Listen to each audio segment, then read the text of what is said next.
झूठ का घड़ा कभी तो फूटेगा ही। तुम भतीजे के जन्मदिन की बधाई में वॉशिंग मशीन ही ले लो। रुपया लेकर क्या करोगी? एक निशानी हो जाएगी, तुम्हारे ही काम आएगी। सास जमुना जी ने प्रिया की मायके जाते वक्त टीका। वैसे भी भाई भाभी कुछ तो देंगे ही, तुम इकलौती बहन भी हो। मम्मी जी उन्हें जो देना होगा दे देंगे, मैं कैसे मांग सकती हूँ? पिछली बार भी आपके कहने पर मैंने कूलर मांग लिया था। हर बार घर का सामान मांगना अच्छा नहीं लगता। मम्मी पहले से ही साड़ियाँ तैयार कर रखी थी, उनके डबल खर्चा हो गया था। वो साड़ियाँ भी आपने दीदी को दे दी। बहू क्या हो गया, हर कोई अपनी बेटी को देता ही है, और कौन सा मुझे चाहिए? मैं तो तेरी ही सुविधा के लिए देख रही हूँ। वॉशिंग मशीन होगी तो कपड़े वाली बाई को हटा देंगे, घर में बचत भी होगी। प्रिया मन ही मन दुखी होती मायके आ गई। भाई ने सोने की चैन बना कर दी। बुआ बनी हो पहली बार, कुछ निशानी तो बननी ही चाहिए। भतीजे के हाथ में सास के दिए 1100 पकड़ाते हुए भी लज्जा रही थी। एक पैसा भी खर्च करो तो 5 बार हिसाब लेती थी। क्यों खर्च किए पैसे, क्या पेड़ पर लगते हैं? पीहर में ऐसे उड़ाती थी क्या? माँ सब समझती थी। प्रिया की चुप्पी बहुत कुछ कह देती थी। इस बार माँ ने पूछ लिया, जमाई जी तुमको हाथ खर्च देते हैं या नहीं? मम्मी से सारा पैसा मम्मी जी को देते हैं, वो ही मुझे देती हैं। बेटा इस बार मैंने सोचा है कि तुम्हें साड़ी न देकर कुछ रुपए दे दूं, जब वो पसंद हो ले लेना। माँ ने 5,000 रुपये दिए। प्रिया मन में सोचने लगी, इससे पहले भी जब भी माँ ने रुपए दिए सास ने ले लिए, यह कहकर कि घर में कोई सामान लाना है। पति रोहित से जब भी कहती तो वो बोलते मम्मी मना नहीं करेगी, उनसे ले लो।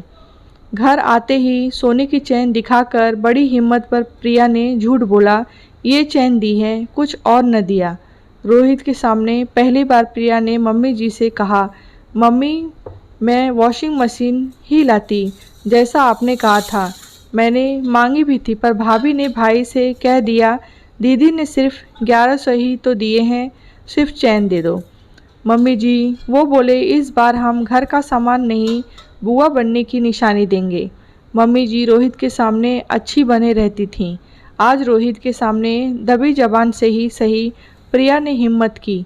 कमरे में आते ही रोहित प्रिया को बोला, बाहर तुमने बोला कि तुम 1100 देकर आई हो, जबकि मम्मी 5,000 रुपये तुमको देकर भेजी है। रोहित जो सच था मैंने मम्मी के सामने ही तो तुम्हें बताया। अब तुम ये भी झूठ बोलोगी कि मम्मी तुम्हें हर महीने तुम्हारे खर्चे के भी 10,000 नहीं देती। कौन से और किस बात के 10,000? मैंने इस घर में आने के बाद एक कपड़ा भी तुम्हारे पैसे का नहीं खरीदा। ब्यूटी पार्लर के 500 के लिए मुझे कितना सुनना पड़ा। मम्मी जी मुझे कोई रुपया नहीं देती हैं, मेरे मायके का सामान भी ले लेकर दीदी को देती हैं। तुम माँ के बारे में कभी सुनना पसंद नहीं करते, इसीलिए मैंने बोलना बंद कर दिया। घर में शांति से जीना चाहती हूँ। इस बार मम्मी जी वॉशिंग मशीन लेकर आने बोली थी, मैंने भैया ने चैन दे दी तो भैया से मांग नहीं पाई। तुम्हें किस बात की कमी है? मैं अच्छा कमाता हूँ, जो चाहो मंगा देता, मुझे तो नहीं चाहिए। मम्मी जी कपड़े वाली बाई के पैसे बचाना चाहती थी। मशीन में कपड़े तो मैं धो दूँगी। अच्छा ये बताओ तुम्हारे पास कितने पैसे हैं? रोहित ये कैसा सवाल है, तुम कौन से पैसे की बात कर रहे हो? माँ ने आते वक्त कुछ मेरे हाथ खर्चे के लिए दिए थे, उसके अलावा तो मेरे पास जहर खाने के पैसे भी नहीं हैं। रोहित का पूछना ही प्रिया के मन में ज्वालामुखी जला गया। आज पता नहीं कहाँ से इतना हौसला आया। पिछले 4 साल की भड़ास शीला बन फट गई। शोर सुनकर मम्मी भी आ गई, उनका सारा भांडा एक ही बार में फोड़ डाला। मम्मी सबकी नज़र में गिर गई। प्रिया ने कहा, मैं किसी को कुछ नहीं कहती, इसका मतलब ये नहीं कि मैं झूठ बनकर सहती जाऊं। आप लोग की वजह से ही मुझे अपनी बात बोलने का हौसला मिलता है। कहानी आपको कैसी लगी है कमेंट बॉक्स में बताएं। कहानी अच्छी लगी हो तो लाइक करें, शेयर करें।